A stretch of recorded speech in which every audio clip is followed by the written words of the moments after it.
Sometimes, you might want to block someone on Facebook. Maybe you don't want to get messages or calls from them, so you need to block them. In this video, we'll show you how to block someone on Facebook. To start, open the Facebook application. After that, if you want to block someone from your friends list, here's what you do at the top. You'll see 3 lines. Click on those 3 lines. When you do, you'll see your profile name. Click on it. Then, scroll down, and as you scroll, you'll find your friends list. To view all your friends, click on the Friends option, and you'll see everyone listed. If you can't find it, just click on the Friends option again. Once you do, you'll see all your friends. To block someone, click on their profile name. Then, you'll see 3 dots. Click on those 3 dots. When you click on those, you'll see the block option. Click on block.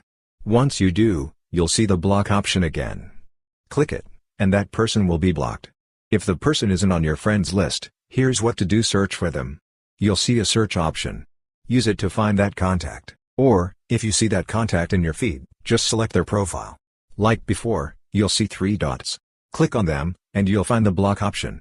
Just like before, you can block this person too. That's how you can easily block someone on Facebook. Hope this video was helpful. If you found it useful, consider subscribing. See you in the next video.